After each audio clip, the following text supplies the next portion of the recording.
Find your people. This week we're talking about Moses and Aaron. Moses did some really cool stuff. I don't know if y'all knew this or not. Moses' life was spared when his mother hid him in a reed basket and sent him adrift on the Nile. Rescued by Pharaoh's daughter and raised as a prince, Moses nonetheless recognized the Hebrews as his people. After killing an Egyptian who was beating a Hebrew slave, Moses fled to Midian, where he married Zipporah. God spoke to him through a burning bush, instructing him to return to Egypt and rescue the Hebrews from slavery to the Egyptians, from Hebrew slavery to the... Okay. After performing powerful signs before Pharaoh, Moses led the Hebrews out of Egypt and brought them to Mount Sinai, where he received the law of the Ten Commandments. That's where the Ten Commandments come from. Moses. Jesus. Moses. I know. He led the people of Israel for 40 years as they wandered in the wilderness. Through Moses, God redeemed his people from slavery in Egypt, prefiguring Christ's eternal redemption of his people from slavery to sin. Okay. All of these great things Moses has done. Did y'all know that Moses stammered? He couldn't talk correctly.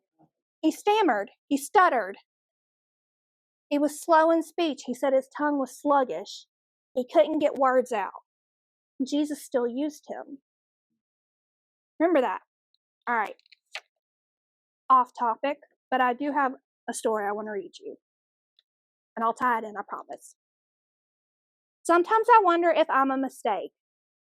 I'm not like anyone else I know when I'm asleep or even awake. Sometimes I get to dreaming that I'm just fake. I'm not like anyone else. Others I know are big or wild. I'm very small and quite tame. Most of the time I'm weak and I'm mild. Do you suppose that's a shame? Often I wonder if I'm a mistake. I'm not supposed to be scared, am I? Sometimes I cry and sometimes I shake. Wondering, isn't it true that the strong never break? I'm not like anyone else I know. I'm not like anyone else.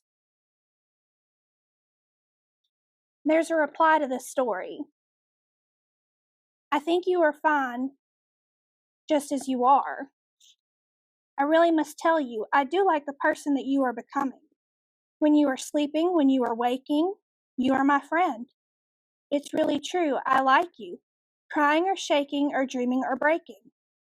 There's no one mistaking it. You are my friend. You are not fake. You're not a mistake. You are my friend. All right. Yes, I read you a story from a children's book. Why? Because it's the best way to put what's going on here. Stop. All right. Where am I? Man, I need water. I can't breathe. All right. Some things are incredibly hard to do individually. It may not be completely impossible, but it sure would be a lot easier if we had help. This is the beauty of friendship. Where we are weak, we have friends to help us make us strong. Just like in the story. When you wonder if you're a mistake, if you should cry or shake, you still have a person that's your friend that comes along.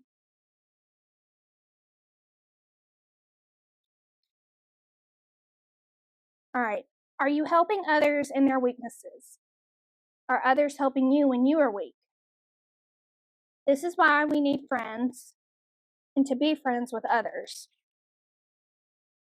Ecclesiastes 4:9 says, 2 are better than 1 because they have a good reward for their efforts.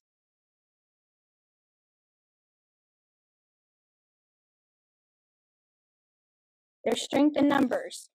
When you feel down, when you feel lowly, when you're on your own and scared, having a friend does make a difference, a huge difference.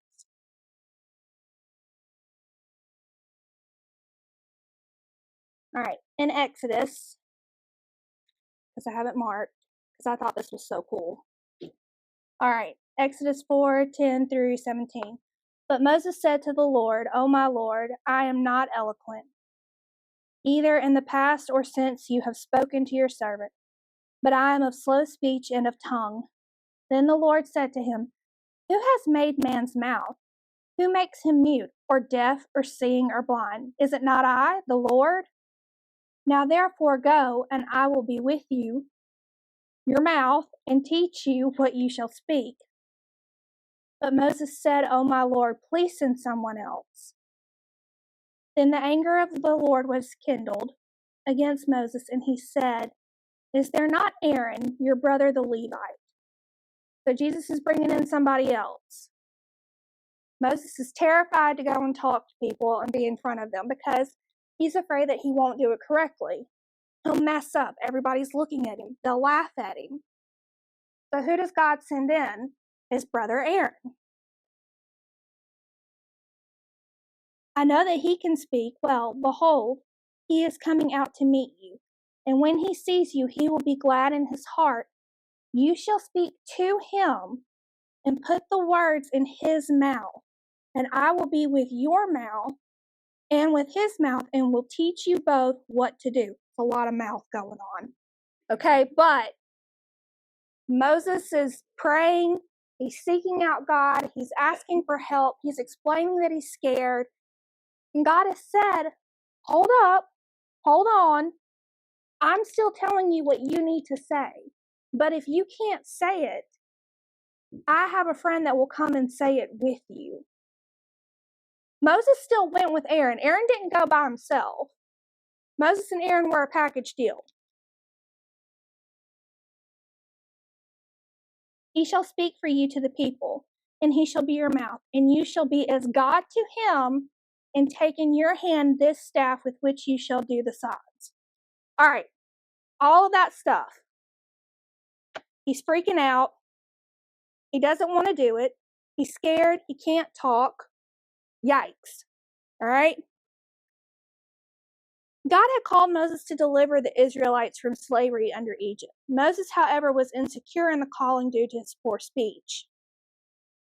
Moses had a clear weakness that influenced his ability to trust God. Sadly, we don't know what would have happened had Moses obeyed God in faith. He most likely would have spoken with perfect clarity. So there is the flip side to that. God had planned for Moses to do this all along. But when God realized, or not realized, because God already knew, but when God had mercy and grace for Moses in his fear, he had another plan already there. Somebody else to come along, pick you up when you're feeling weak. Thankfully, God had mercy on Moses' weakness. In the form of his brother Aaron, God used his friendship with his brother to cover Moses' weakness. All right. The picture of friendship is a beautiful picture of how God gives us people to help us today. Wherever your weakness is, you have friends alongside you that God will use to help cover you. Friends cover our weaknesses. All right, so how do we apply this? 1 Peter 4:8. We are called as believers to love others through their weaknesses. That's what it says. Above all, maintain constant love for one another, since love covers a multitude of sins. A multitude. All of them. Not the ones that you think they should get away with. Not the ones that nobody knows about. All of them. All right?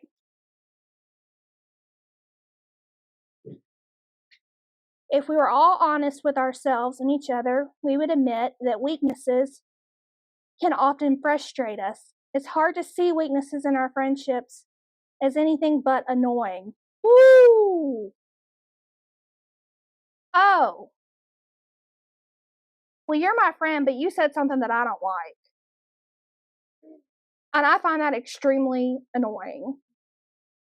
Because you know how I feel about that certain situation. You know what? Jesus doesn't really care about that. Y'all are going to have hard, difficult conversations. Relationships are messy. They're not easy. Friendships are messy. They're not easy. What have you done? Okay. You had a face like you've done something horrible. Maybe someone is weak in an area where you are strong. Instead of being frustrated, jealous, angry, or ashamed, recognize the beauty of diversity in the body of Christ. I am not called to preach like Josh or Philip or lead worship like James. That's not my thing. I'm a person that works in the background. I will plan your event and I will make sure that everybody has their permission slip before we get on the bus. That is my calling in life. All right? That's what I'm here for. That's the beauty in the beauty of the body of Christ. We all do different things. We're not all meant to do the same thing. If we're all meant to teach and talk, man, that's going to get really annoying. Because we're all teaching and talking at the same time and nobody's listening. Okay? Whew. When we choose to love each other, we overlook a multitude of sins. All of the weaknesses that could separate us, God uses in community to make us stronger than we would alone. So this is what was going through my head when I was reading this. And I wrote it down because I was like, man, that's really something. Stop getting hung up on something that you know you could fix, but it makes you uncomfortable. Ouch. I'm talking to myself. Pray, seek, and trust God in all situations. He already has a plan to equip you or someone to show you how, just like he did with Moses and Aaron. It made Moses uncomfortable. He did not want to go do that. Jesus said, nope, we're going to be brave. We're going to go do this, and Aaron's going with you. That's just the way it is. And he went, and he did. All right, make an intentional decision to love others despite what might feel like a weakness. God might use you to cover their weaknesses with your strength. Love others in their weaknesses. So,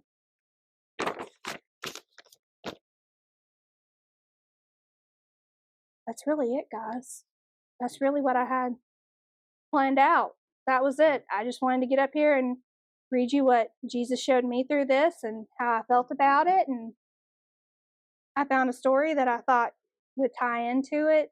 So even though you think that you might be a mistake, or you might get scared, or you might feel alone or shaken, there is a person for you out there. And when that person isn't visible at that moment, you still have a God that's a really big God. Okay? He hasn't gone anywhere. He's still there.